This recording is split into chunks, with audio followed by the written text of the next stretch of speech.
Alright, so working on the Durango today, pretty sure I got a faulty oil pressure switch. So I'll go over how I came to that conclusion, and then I'll do my best to show replacing it. It's a really cramped area. It's really hard space to get into, but I'll try. So you got to figure out, is the sensor bad or is there actually a real problem? One of my first clues was looking at this oil pressure gauge. I think most Durangos have this. I don't know if like maybe the lowest models maybe don't, but it's actually got an oil pressure reading. So it says 100 PSI.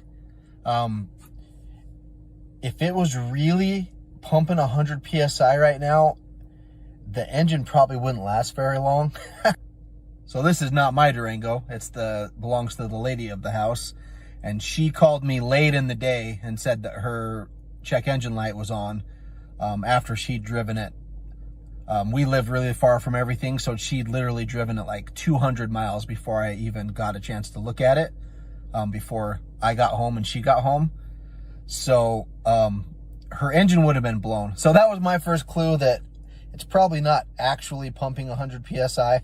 And also just the fact that it's not fluctuating at all. I think if it was something stuck, at least when it warmed up or when it was really cold, I feel like I'd have a little bit different readings at least. Even if it didn't vary a lot, it should at least vary a little bit. Then as I look at my scanner, I kind of see the same thing. I see the oil pressure just standing still there. The oil pressure voltage just standing still there. And it never changes.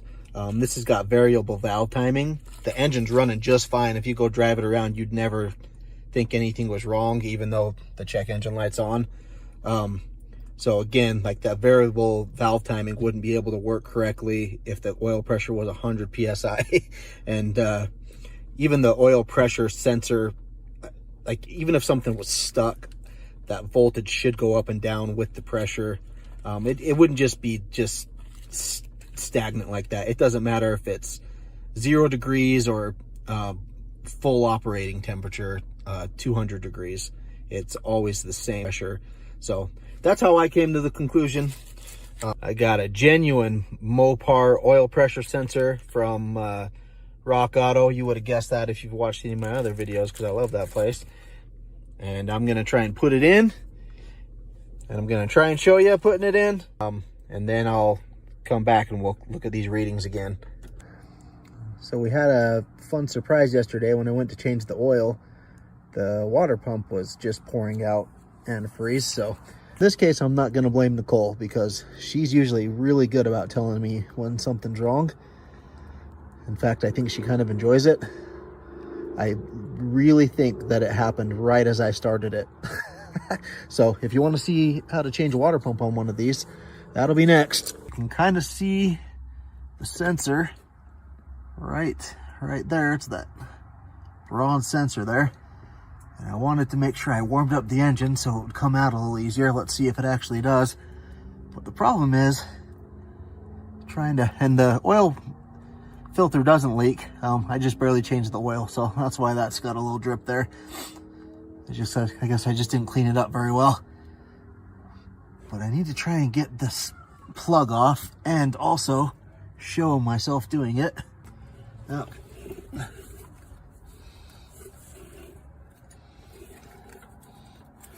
I'll tell you right now, it's not something that's easy to get to. Especially when there's antifreeze dripping on my head.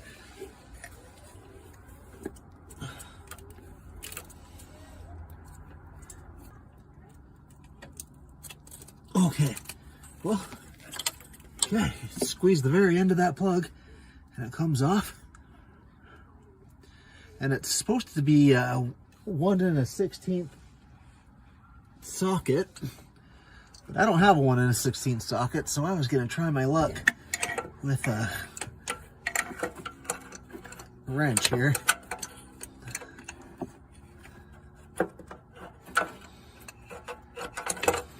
Yeah, the dipstick tube's right in the way. Well, I actually just broke it loose.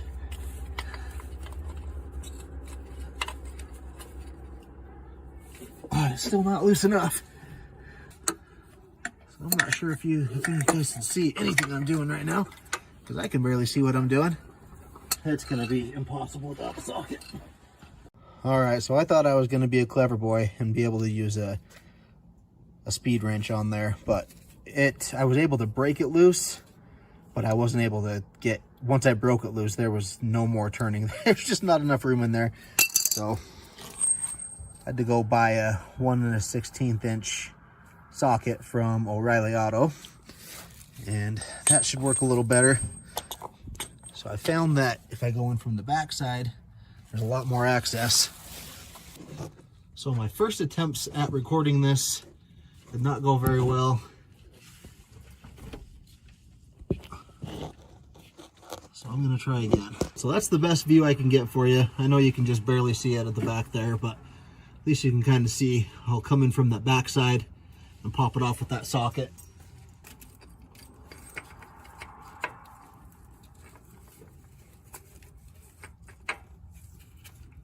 Let's see.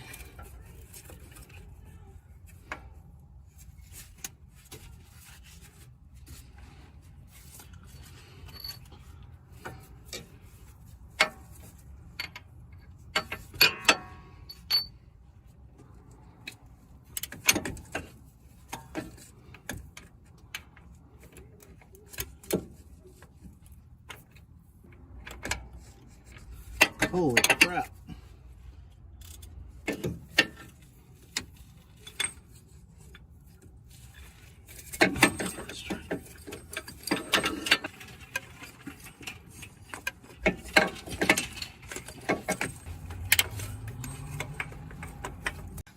All right, so far no luck.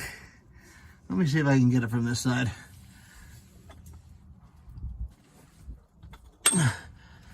Only problem is from this side, if I get it, I won't be able to show you.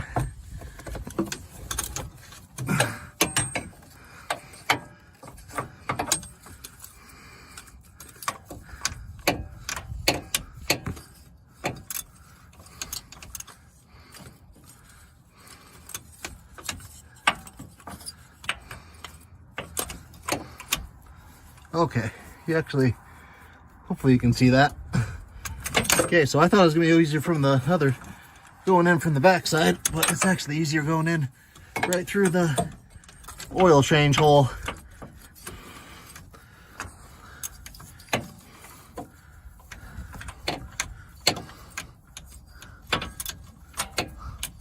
And by, I mean, easier, it's relative.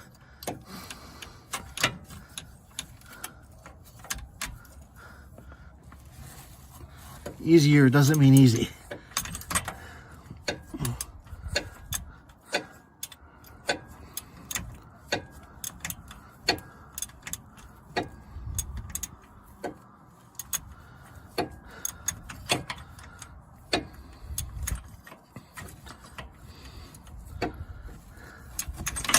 Oh my gosh.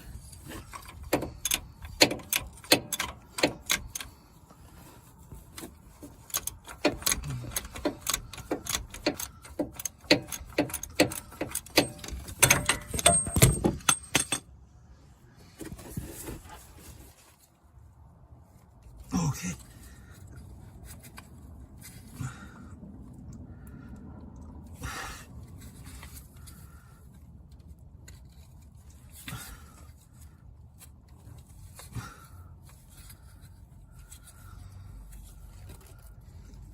Okay, I don't think you can see any of that, but I'm doing my best for you.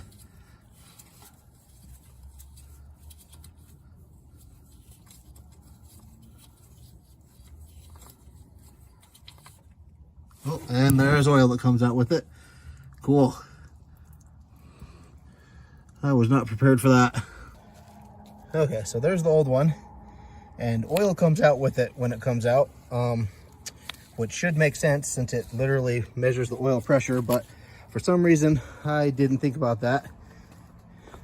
It's not just a little oil, it's a lot of oil. A lot of oil comes out with it, so make sure you have a pan ready. And the new one comes with what I believe to be some thread sealer on there. I was thinking I might put a little extra on there just to make sure, but as I look at it, it really looks like it's probably pretty good. It's got a pretty good coating on there. Yeah, more than just a little oil. Dang it. Still dripping. Well, you can see the hole there. Let's see if I can plug that hole.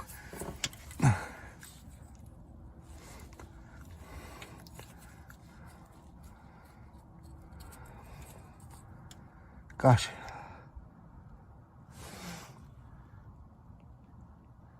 There we go. I guess it's not gonna, camera's not gonna focus today. There's just too many shiny things for the light to bounce off of. So hopefully at least you get a good idea of what's going on here.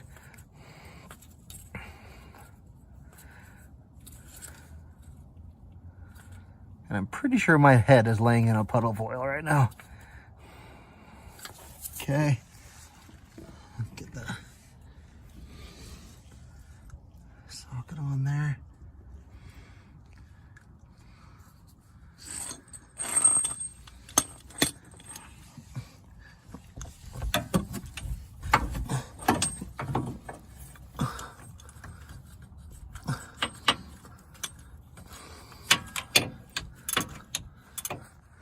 There we go. Not like you can see anything that's going on right now. Toss that baby in there.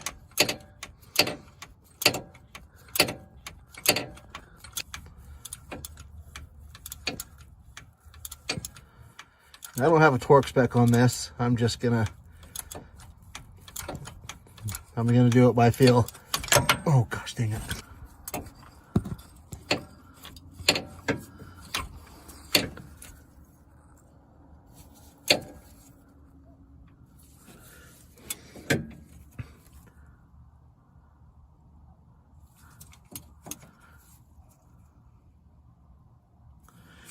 Okay.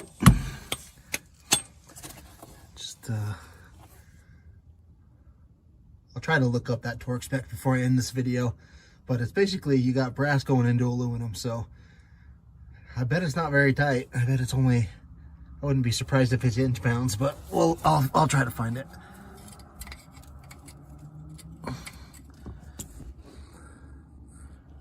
So now you can kind of see the plug there.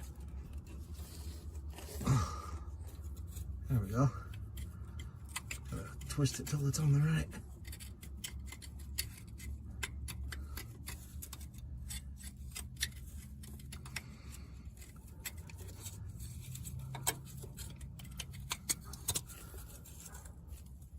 Okay, so it's plugged in. And that part, if you got the right tool, isn't horrible. It's also not great. All right, so I value my relationship and I value my life. So before I go sit in my lady's car, I'm gonna go change my clothes real quick, and then we can go look at that, look at the PSI and see if it changed. Okay, here we go. Moment of truth. There we go. Okay. So that fixed it.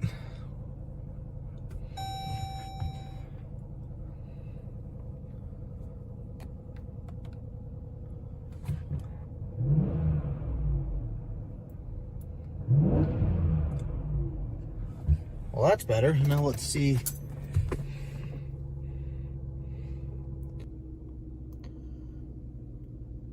And you can see in the scanner that the voltage is actually changing around and the oil pressure is actually changing. Or yeah, I was pointing at that one, but either way, the oil pressure is actually changing. So I would call that a success. Okay, so you can see a little bit of the oil that was caught. That's only about a hundredth of what actually poured out of there. It just kept pouring out too. So make sure you have a bucket handy. I just used pretty much, I don't know, I guess that's pretty much just a standard 1/2-inch drive ratchet. And the only reason why I used a 1/2-inch ratchet is because the only socket they had was 1/2 inch. So having done this now, if I could suggest anything, if you could maybe special order one of these with maybe like a 3/8 drive, I bet you'd have a lot more options on getting like a stubby ratchet in there. and you'd have a lot more space to work with. Or if you have a stubby 1/2 inch drive, because I bet you pretty much most of the sockets you're gonna find are probably gonna be a 1/2 inch drive. So if you got a stubby 1/2 inch drive ratchet, that would be a lot easier. Even if you had like an 1 1/16 wrench, I think you might be able to do it with the wrench. Not a lot of people have that, but if you have one and you don't have the socket, I'd try it first, see if you can do it, because I was actually able to get that adjustable wrench in there, just not enough to get the whole thing out. So those are some of my tips after doing this job. Even like a swivel, if you had like a swivel extension, it just can't be too long, because you've only got, I tried to use this extension, which is about, I tried to use this extension, which is about 4 or 5 inches there, and there was not enough room. So if you had a little bit of a shorter extension with a swivel on there, that would probably help too. But if all you got is just a kind of a standard set, it'll work. It's just a little harder. And the torque spec I found was either 11 or 12 pound-feet. I saw 2 different torque specs for that oil pressure sensor. One was 11, one was 12. Just be really careful. I'd be nervous about torquing it all the way to 11 pound-feet. Honestly, I just did mine, kind of used the very tip of my finger on the end of this until it felt right. And I'll just have to go under there after a little while and just check and make sure it's not leaking. If it's leaking, I'll just tighten it a little more. Yeah, I don't know. Do what you want, but the torque spec is 11 or 12 pounds. I think that's it for this video. Hopefully that helped you guys. Later this week, I will be putting on a water pump, so I'll try to record that. And this stupid sucker, I was mid-video trying to put this control arm on and realized that I got the wrong side control arm. So still waiting for that to come in, and then I'll finish that video and get that posted. So thanks for watching. See you on the next one.